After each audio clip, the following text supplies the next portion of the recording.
नमस्कार दोस्तों, आज हमारे बीच advocate Rakesh Agarwal ji, Delhi high court, GST audit under section 65 में चर्चा के लिए आए हुए हैं। वैसे तो राकेश जी की इंट्रोडक्शन की आवश्यकता नहीं है। राकेश जी पूर्व प्रधान सेल्टस बार एसोसिएशन, पिछले 20 सालों से लिटिगेशन में अलग अलग कोर्टों में, स्पेशल दिल्ली हाई कोर्ट में प्रैक्टिस करते हैं। सर मेनली जीएसटी में ही प्रैक्टिस करते हैं। सर का बड़ा कई जजमेंट लैंडमार्क बने। अभी एक लेटेस्ट जजमेंट सर का बहुत फेमस हुआ, DJST traders private limited Delhi high court में, जिसमें सर ने नोटिफिकेशन 9 को चैलेंज किया, 9/56, जिसके बेस में करीबन 200+ केसेस रिमांड बैक हुए। सर उसमें लीडिंग पार्टी थे। सर मैं आपका स्वागत करता हूँ इस चर्चा में, GST audit under section 65 by the department. धन्यवाद प्रवीण जी, और धन्यवाद आप सबका कि मुझे इस विषय पर चर्चा करने के लिए आमंत्रित किया गया। वैसे तो मुझे नहीं लगता कि कोई भी व्यक्ति जो है किसी भी विषय पे परफेक्ट हो सकता है। I am the student of law, और हमेशा एक सीखने की ललक अंदर रहती है। लेकिन जो भी कुछ सीखा है, जो भी कुछ मिला है, उसको आप सबके साथ शेयर करने के लिए प्रवीण जी का धन्यवाद, इस मंच पे बुलाने के लिए उनका तहे दिल से धन्यवाद, और आप सबका धन्यवाद। तो मैं प्रवीण जी से आग्रह करूंगा कि चर्चा आरंभ करते हैं। थैंक यू सर, आप इस प्लेटफॉर्म पे आए। सर, जीएसटी में ऑडिट की आवश्यकता क्यों पड़ी? देखिए, जो डीलर्स भाई हैं या जो प्रोफेशनल्स हैं, यहाँ पे असेसमेंट बेसिक स्कीम है जीएसटी, जहाँ पे हमें खुद की रिटर्न भरनी होती है। अब ये डिपार्टमेंट का अधिकार है कि वो जो है उसको जांचे कि जो हमने किया है वो ठीक किया है कि नहीं किया। यदि आप इनकम टैक्स का ऑडिट भी देखें तो सीए क्या करता है, वो यही करता है कि भाई बुक्स ऑफ अकाउंट ठीक बनी है कि नहीं बनी, क्या चीजों को ठीक ढंग से लिया गया है कि नहीं लिया गया, उसी को जांचने के लिए एक कॉन्सेप्ट जीएसटी एक्ट में इंट्रोड्यूस किया गया है under section 65 of the CGST public whatever the state is under that act. Sir, ये ऑडिट किनके द्वारा किया जा सकता है? ऑडिट जो है वो डिपार्टमेंट जिनको ऑथराइज करेगा, जिनको हम ऑफिसर कहते हैं, जो भी या तो जनरल ऑर्डर से इनको डिपार्टमेंट एक अथॉरिटी देता है, पावर देता है, या फिर कोई स्पेसिफिक ऑर्डर भी हो सकते हैं ऑथराइज टू ए ऑफिसर कि आप जो है इसके ऑडिट ऑफिसर है और आपको ऑडिट करना है। सर, ऑडिट किन लोगों का किया जा सकता है? ऑडिट जो है वो रजिस्टर्ड पर्सन का किया जा सकता है। जो अदर देन रजिस्टर्ड पर्सन है, टैक्सेबल पर्सन या पर्सन, उनका ऑडिट नहीं किया जा सकता, बार है। सर, आगे चर्चा को बढ़ाते हुए अगला प्रश्न आपसे ये है, ऑडिट अगर किसी पार्टी का होता है, किसी पर्टिकुलर पीरियड का होता है या फाइनेंशियल ईयर का होता है या कोई मल्टीपल ईयर का होता है? सर, ऐसी कोई बात नहीं है कि एक सिंगल ईयर का होना चाहिए, मल्टीपल ईयर का हो सकता है। तो मल्टीपल ईयर्स में वो देख सकता है, लेकिन जो ईयर का टाइम बार हो गया to issue notice under section 73 या 74, अच्छा, उनका ऑडिट करना है कोई औचित्य ही नहीं बनता, क्योंकि अल्टीमेटली उनको नोटिस देना होता है सेक्शन 73 या 74 में। तो वो टाइम पीरियड चला गया, तो मुझे नहीं लगता कि उस पीरियड का ऑडिट करने का कोई औचित्य रहेगा। अब किसी पार्टी का अगर ऑडिट स्टार्ट होता है तो उसके पास कोई नोटिस आता है? सर, मैं उससे पहले आपको बताऊं कि ऑडिट में कौन कौन से जो है पैरामीटर हैं जो देखे जाते हैं डिपार्टमेंट के द्वारा। जी सर। ये जो सेक्शन 2 सब क्लोज 13 है, उसमें ऑडिट वर्ड को डिफाइन किया गया है। जी सर। और उसमें कहा गया है कि ये इन बिंदुओं को जांच सकते हैं, जैसे उसकी टर्नओवर को जांच सकते हैं कि टर्नओवर उन्होंने ठीक ढंग से डिस्क्लोज की कि नहीं की, रिटर्न ठीक भरी कि नहीं भरी, रिटर्नों पे टाइमली भरी कि नहीं भरी रिटर्न्स, उसमें यदि वो लेट है तो उसमें इंटरेस्ट दिया कि नहीं दिया, लेट फी दी कि नहीं दी, क्या जो टैक्स है, इनपुट टैक्स क्रेडिट है, वो ठीक ढंग से अवेल किया कि नहीं किया, जो रिफंड इशू कर दिए गए डिपार्टमेंट द्वारा, क्या वो ठीक ढंग से इशू किए गए कि नहीं किए गए। अर्थात सिंपल शब्दों में कहूं तो जो सेक्शन 73 या 74 है, उसकी जो भी कंडीशन है उन्हीं बेस पे लगभग ऑडिट किया जाता है।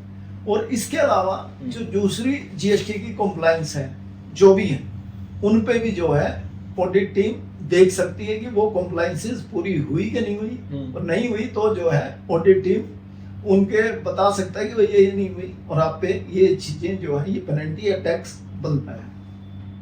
सर अब किसी पार्टी का ऑडिट स्टार्ट हो गया तो क्या उसके पास कोई नोटिस आएगा डिपार्टमेंट से? यस, जब भी इसमें कमेंसमेंट ऑफ ऑडिट का जिक्र है उससे 15 दिन पहले जो है वो ऑडिट का एक नोटिस उनको देना पड़ेगा। तो वो नोटिस आना अनिवार्य है ADT 01। तो उसमें कुछ क्वेरी मांगी जाती है, क्या करना होता है? हाँ, उसमें आपसे डॉक्यूमेंट मांगे जाएंगे जी, आपसे चीजें मांगी जा सकती हैं कि ये चीजें हमें प्रोवाइड करवाओ। तो मुझे लगता है रिटर्न वगैरह आजकल मांगने हैं कोई चिंता नहीं, क्योंकि वो सारी पोर्टल पे उपलब्ध हैं, तो उनकी कोई नहीं। उसके अलावा जो उनके पास उपलब्ध नहीं है, जैसे बुक्स ऑफ अकाउंट, जैसे आपकी balance sheet, profit and loss, इस तरह की जो भी दूसरी चीजें हैं जिनसे वो असर्टेन करना चाहते हैं कि ये चीजें क्या मैच करती है रिटर्नों से या नहीं करती, तो वो चीजें वो मांग सकते हैं। सर जैसे आपने बोला कमिटमेंट के बारे में, तो ऑडिट कमिटमेंट कब से माना जाता है सर?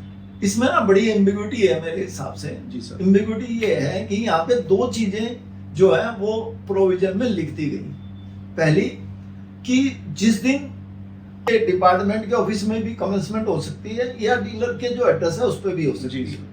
अब डिपार्टमेंट का जो एड्रेस दिया हुआ है उस पर कमेंसमेंट कब से मानी जाएगी, या जो डीलर का प्रिंसिपल प्लेस ऑफ वहां पे कब से मानी जाएगी। तो इसमें मेरा हिसाब ये है कि जो DT1 में जो भी उन्होंने डॉक्यूमेंट मांगे हैं, यदि हम 1 गो में उसको दे दें जी, तो वही उसी डेट से कमेंसमेंट टेक्निकली वहां से मानी जाएगी। लेकिन जी अब डिपार्टमेंट अपना अलग व्यू इसमें ले सकता है, तो it is a matter of litigation. अगर सेक्शन 65 को देखते हैं तो उसमें एक वर्ड लिखा हुआ है, इन दोनों सिचुएशन में जो चीज लेटर होगी। यस, लेटर वर्ड है, इसीलिए एम्बिग्यूटी है। इसलिए आप जो बोल रहे हैं तो वो क्या देंगे, हाँ जी आप तो आए बाद में वो मतलब ऑडिट आए नहीं, ऊपर हमारा कमिटमेंट और एक साल से हम पेपर दिए जा रहे हैं, तो वो थोड़ा इशू है। अगला प्रश्न आपसे सर, जैसे आपने कहा कि ऑडिट स्टार्ट हो गया, कमिटमेंट हो गया, सर इसका कोई पीरियड भी डिफाइंड है, कितने पीरियड में ये ऑडिट होना चाहिए? पीरियड जो है वो जो कमेंसमेंट ऑफ बिजनेस के जो ऑडिट है उसके विद इन 3 मंथ में जो है ऑडिट हो जाना चाहिए। यस सर, जैसे कई क्लाइंटों का प्रोफाइल बड़ा होता है, अलग अलग स्टेट में, सेम स्टेट में अलग अलग ब्रांचेस होते हैं, अलग अलग मॉडल्स होता है, अगर वो किसी कारण से वो 3 महीने में कंप्लीट नहीं हो पाता तो क्या ऑडिट नल वाइड हो जाएगा? नहीं, उसमें यहाँ पे इनको पावर दी हुई है कि वो कमिश्नर की परमिशन से जी सर इन राइटिंग 6 महीने और उसको बढ़ा सकते हैं, लेकिन उनको रीजन रिकॉर्ड करने पड़ेंगे कि क्या क्या रीजन है, किस कारण से हम जो है इसको एक्सटेंड करना चाहते हैं। लेकिन आफ्टर 6 मंथ यदि हम टोटलिटी में गए तो 9 मंथ मैक्सिमम वो जो from the date of commencement, from the date of commencement वो फुल एंड फाइनल है, उसमें ऑडिट उनको कंप्लीट करना पड़ेगा। सर ये तो बात होगी ऑडिट में कंप्लीट स्टार्ट होने की और कंप्लीट होने की। अल्टीमेटली कोई ऑडिट में पहरा निकला, ऑडिट स्टार्ट हो गया कमिटमेंट में, क्या कोई मेरी कमी पहले बताई जाएगी या सीधा ही डिमांड निकल जाती है? उससे पहले मैं बात और कहना चाहता हूँ जो थोड़ी सी एम्बिग्यूटी है कि मान लिया मेरा एक ऑडिट कमेंस नहीं हुआ जी, या 9 महीने में उन्होंने पूरा नहीं किया जी, तो उसका क्या होगा? क्या वो जो है नल एंड वाइड माना जाएगा? तो इसमें भी थोड़ी एम्बिग्यूटी है मेरे हिसाब से। दूसरी बात यह है कि वो नल एंड वाइड भी माना जाए, लेकिन क्या उसके बाद उसी पीरियड का वो दोबारा से ऑडिट कर सकते हैं कि नहीं कर सकते हैं, ये भी एक बड़ा प्रश्न है। जहां तक आपके प्रश्न की बात है, आपका प्रश्न था, प्रश्न बड़ा सिंपल था आपसे सर कि एक ऑडिट स्टार्ट हो गया, अब उसमें कोई क्वेरी आई, क्या उसके बारे में मुझे बताया जाएगा या मुझे कोई ऑडिट मीमो दिया जाएगा, ऑडिट ऑब्जेक्शन बताया जाएगा या सीधा ही डिमांड के लिए? इसमें कोई फॉर्म तो प्रिस्क्राइब नहीं है उसके लिए, लेकिन एक डेफिशिएंसी मेमो आपको दी जाएगी कि भाई ये हमें कमी मिली है ऑडिट के दौरान, ये इन सेक्शनों का वायलेशन है, या आपने ITC रोंग ली है, या आपने टैक्स शॉर्ट पे किया है, या आपने इंटरेस्ट पे नहीं किया, या आपका यहाँ पे पेरेंटिंग प्रोविजन जो है तो मतलब एक ऑडिट रिपोर्ट तैयार होने से पहले हाँ। वो एक हमसे क्वेरी क्वेरी मांगेंगे, यस, कि आप उसको इन टाइम बिल्कुल बिल्कुल उसको सेटिस्फाई कर पाते हैं, बिल्कुल तो वो ऑडिट रिपोर्ट का पार्ट नहीं बनेगा। बिल्कुल तो जैसे हमने उनको रिप्लाई दे दिया सर, अगर वो आइदर वो रिप्लाई से सेटिस्फाई भी हो सकते हैं और नॉन सेटिस्फाई, यस बट मेरे जो रिप्लाई दिया उसको तो कंसीडर करना ही चाहिए। Yes principle of natural justice, yes, जो प्रिंसिपल ऑफ नेचुरल जस्टिस एक वैसे भी एक एथिकली भी फॉलो होना चाहिए, जी लेकिन एक्ट में भी लिखा हुआ है अच्छा। कि कोई भी चीज करने से पहले, कोई जी। भी इनको मानने ना मानने से पहले हमें पीएचडी देनी पड़ेगी, अर्थात पर्सनल रेटिंग भी देनी पड़ेगी जी सर। और हमारा रिप्लाई जो हमने दिया है वो कंसीडर भी करना पड़ेगा। तो मेरी जो व्यूअर्स हैं उनसे रिक्वेस्ट है, जी, क्योंकि आप कोई बात ओरली बोलोगे पीएच पे जाके तो वो बात रिकॉर्ड नहीं हो पाएगी, या तो आप रिकॉर्ड करवाएं वहां पे, या रिटर्न में सब चीज लिख के, या रिटर्न में लिख के दें कि एक चीज जो भी आप चाहते हैं कि भाई ये मेरा सबमिशन है, उसको सबको रिटर्न में दें, ताकि बाद में वो उसका रिकॉर्ड का पार्ट बन जाए। लिटिगेशन में हमारे को आसान- लिटिगेशन में फिर हमारा जो है हम उस प्ली को कर सकते हैं। ये बहुत अच्छा सजेशन दिया सर आपने, कि कोई भी क्वेरी हमारे को आती है, डेफिशिएंसी मेमो आता है, उसमें उसको थोरली एक्सप्लेन करें, Yes. ताकि हम जो आप अपनी बात कहना चाहते हैं, अगर वो डिपार्टमेंट सेटिस्फाई हो जाता है अच्छा है, अगर किसी कारण से नहीं हो पाता, ताकि लिटिगेशन स्टेज पर हमारी बात को देखा जाए कि ये बात पहले ही बिल्कुल इन्होंने सब चीज कही। बड़ा अच्छा पॉइंट सर आपने डिस्कस करा। सर अब जैसे हमने ये रिप्लाई दे दिया, उसके बाद डिपार्टमेंट की नेक्स्ट प्रक्रिया क्या होती है? हमारा उसने जवाब भी हमने कंसीडर कर रिप्लाई लिया। दिया, उसमें दो चीजें हैं जी सर। या तो वो हमारे से सेटिस्फाइड होंगे, जी सर। या जो है उनको लगेगा कि नहीं हम आपसे जो है वो जी। सेटिस्फाइड नहीं है, तो उस सूरत में वो ADT 02 जो है वो हमें इशू करेंगे कि आपकी ये जो है हमें मिला है, या तो आप इनको टैक्स भर दें जी या इनकी कॉम्प्लायंस करें, जी। नहीं तो फिर आगे की प्रक्रिया हम शुरू करें। तो आगे की प्रक्रिया क्या ये शोकोस के बेस पे की जाती है? यस, आगे की प्रक्रिया ये है कि उसके बाद वो SCN इशू करेंगे। SCN means show cause notice. Show cause notice, okay okay. या तो वो 73 में करेंगे जी। जहां पे फ्रॉड, विलफुल मिसस्टेटमेंट या सप्रेशन ऑफ फैक्ट नहीं है, जी। या फिर 74 में करेंगे जहां पे तीनों चीजें हैं। हाँ।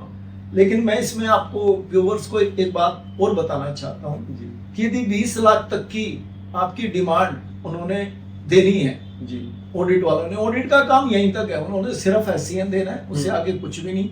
उसके बाद एडजुडिकेटिंग ऑफिसर जो अपॉइंटेड है वो उसको जो है वो एडजुडिकेट करेंगी। तो 20 लाख तक इसमें सुपरिटेंडेंट की पावर है, ओके। 2 करोड़ तक AC और DC की पावर है। SCN इशू करने की। हाँ। ओके SCN तो वही, हाँ SCN में भी, जी। लेकिन वो ऑडिट वाले SCN हैं, वो अलग से ऑफिसर है। Okay okay. हाँ, और 5 करोड़ से ऊपर, 2 करोड़ से ऊपर उसकी पावर है एडिशनल कमिश्नर की, एडजुडिकेट करने की भी और SCN इशू करने की।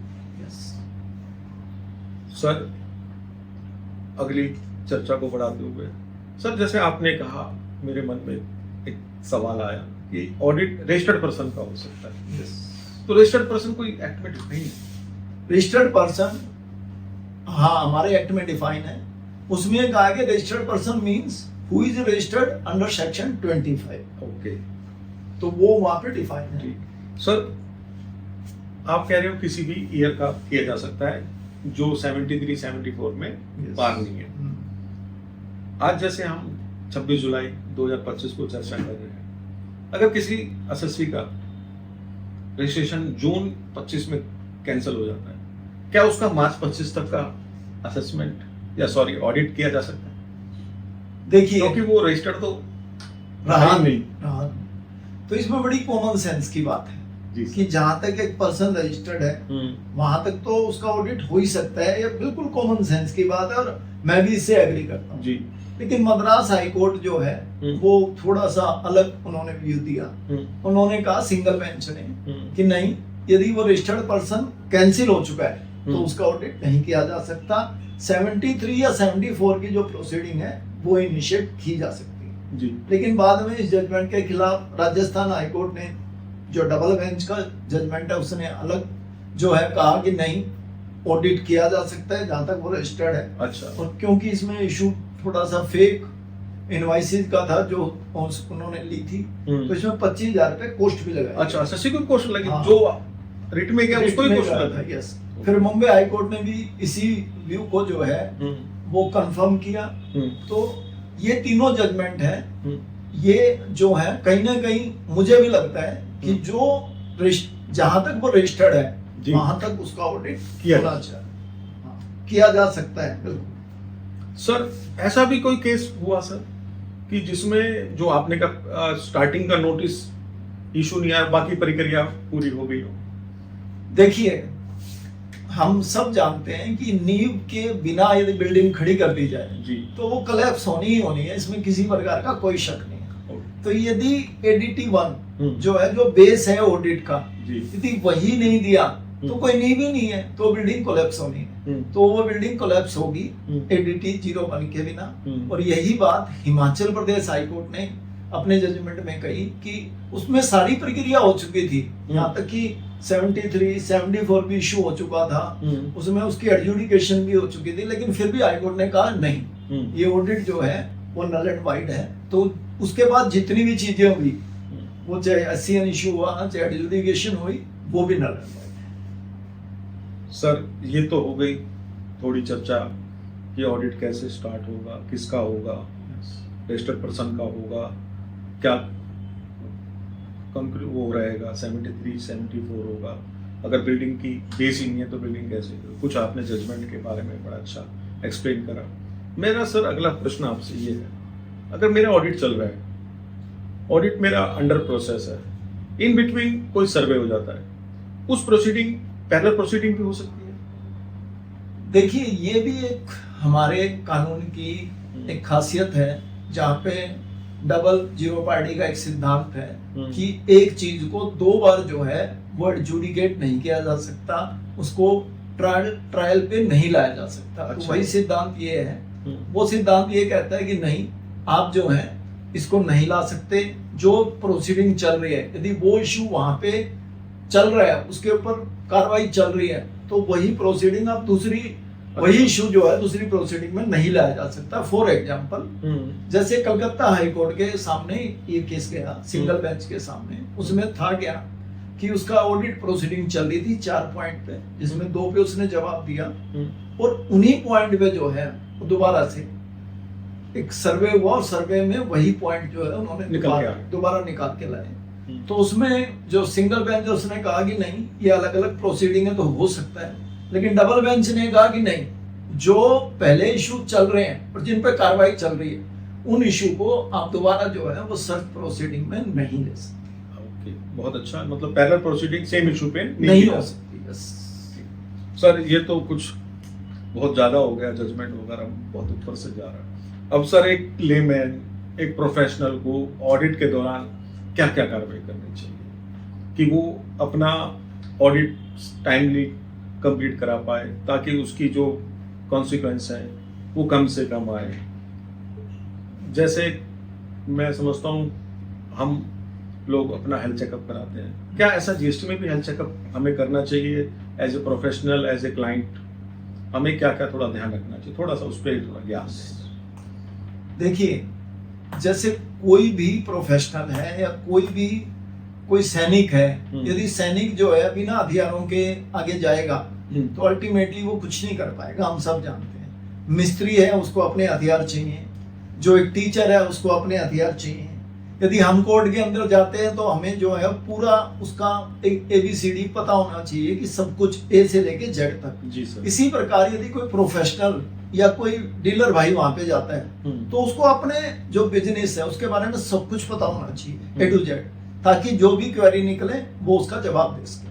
और मेरे हिसाब से सेक्शन 65 और उसके साथ जो भी उसके रूल्स हैं वो पढ़ के जाने चाहिए, ताकि वो जो है किसी प्रकार से कोई कंफ्यूजन ना आए और सामने वाले को ये ना लगे कि ये जो है वो रो प्रोफेशनल है या रो बिजनेसमैन है।